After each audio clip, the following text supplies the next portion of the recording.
Sudah, dengan puasa Allah mendidik kita semua untuk ikut merasakan langsung secara praktek, bukan lagi teori, bagaimana perihnya perut saat lapar dan bagaimana panas keringnya tenggorokan saat haus. Saudara, Allah didik kita bukan sehari dua hari, tapi sebulan, setiap tahun. Terus kita dididik, ini rasakan perihnya perut ketika lapar, panas ke tenggorokan ketika haus. Terus kita dididik, ada apa?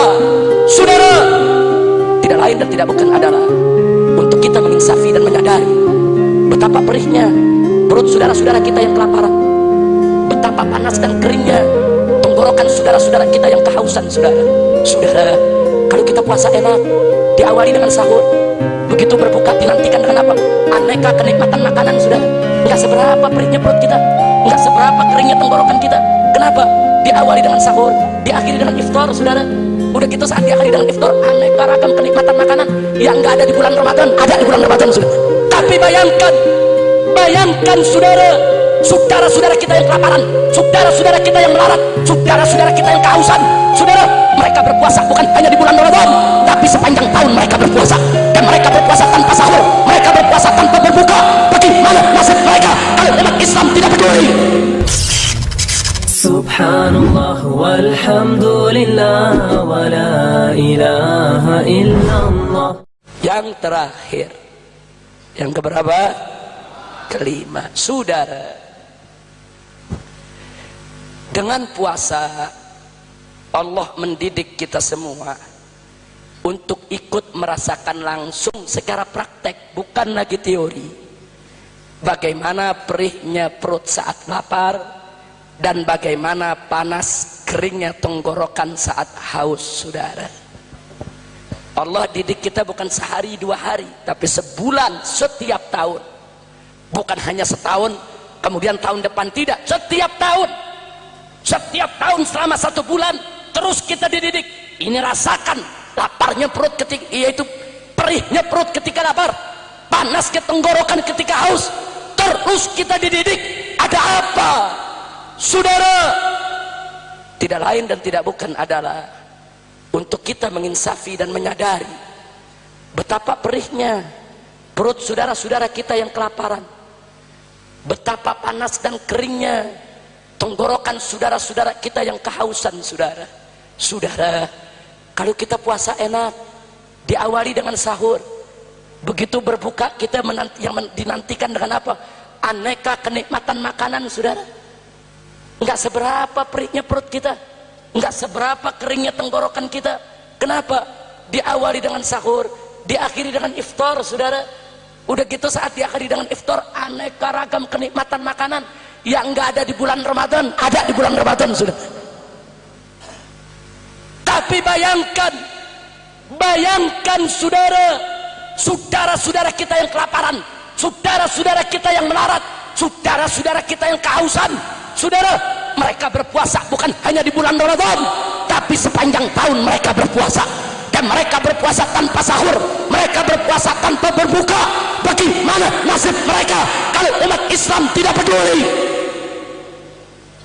Ada seorang syekh di Timur Tengah, tatkala sedang mengisi acara di sebuah stasiun televisi, kemudian dilakukan tanya jawab, kemudian seorang wartawan merekam pertanyaan seorang muslim yang kering kerontang, kurus kering kerontang, kelaparan di Somalia. Saudara, kulit hanya tinggal membalut tulang mukanya semua kelihatan. Saudara, mata sudah celok.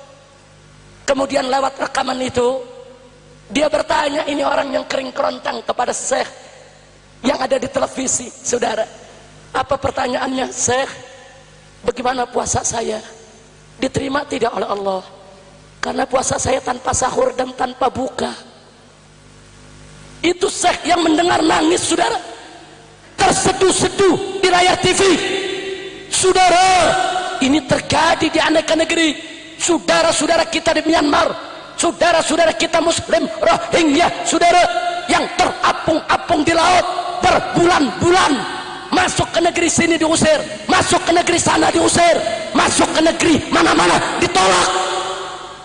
Tapi saya bangga, saudara, dengan bangsa Aceh yang dari mulai gubernur sampai rakyat, mereka membuka tangan begitu pemerintah pusat, saudara, semula berniat untuk menolak mereka, tapi Gubernur Aceh berikut rakyat Aceh dan ulama Aceh mengatakan terbuka tangan kami untuk saudara muslim Rohingya kami sampai kapanpun mereka mau tinggal di negeri ini. Saudara, kalau mereka harus diusir ke Indonesia, mereka mau kemana? Mereka mau kemana? Mereka pulang ke negeri mereka. Mereka dibakar hidup-hidup, disembelih, dibunuh. Masya Allah. Jadi saudara, puasa itu mengajarkan saudara, rasakan dong perihnya perut saudara kita, jangan dibiarkan saudara. Maka itu saya bersyukur di Palembang ini ada tokoh seperti Bapak Kemas Haji Abdul Halim, saudara, yang bukan hanya bulan Ramadan, di bulan-bulan lain punya perhatian luar biasa kepada ulama, kepada pesantren, kepada masjid, kepada musola, kepada fakir miskin. Dan ini harus menjadi karakter masyarakat Palembang, saudara.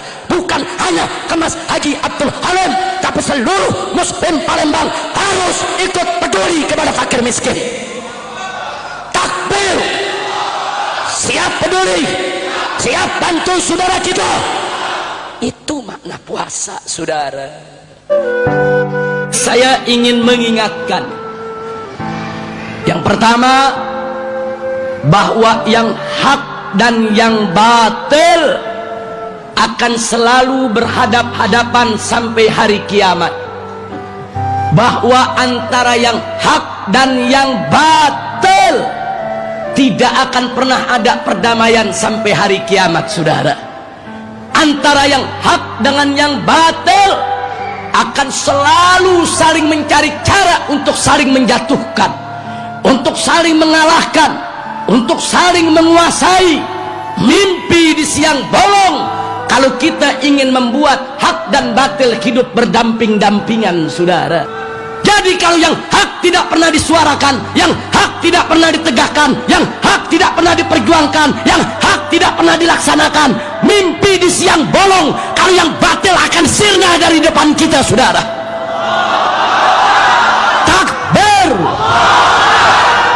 Oh, ada yang mengatakan, Habib, kami sibuk dengan sholat malam, tidak punya waktu perang melawan kebatilan. Pertanyaan saya, apakah sholat malamnya lebih hebat dari sholat malam Nabi?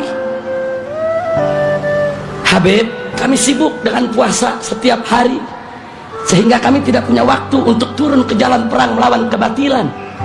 Saya mau tanya, apa puasanya lebih bagus dari puasanya Nabi? Habib, kami sibuk dengan zikir, dengan wirid, dengan hizib. Kami nggak punya waktu untuk menyuarakan melawan kebatilan. Apakah zikirnya lebih banyak dari zikirnya Nabi? Apakah wiridnya lebih hebat dari wiridnya Nabi? Rasulullah Sallallahu Alaihi Wasallam uswatun hasanah, suri tauladan yang baik di setiap aspek kehidupan. Sholatnya paling bagus, puasanya paling bagus, zikirnya paling bagus, zuhudnya paling bagus, tahajudnya paling bagus, aneka ragam amal ibadahnya paling bagus. Tapi sungguh pun begitu, Nabi tidak pernah melupakan untuk turun menegakkan amar ma'ruf nahi munkar, saudara. Takbir. Dan Nabi juga tidak lupa untuk mencabut pedangnya, mengangkat senjatanya tatkala dibutuhkan untuk membela agama.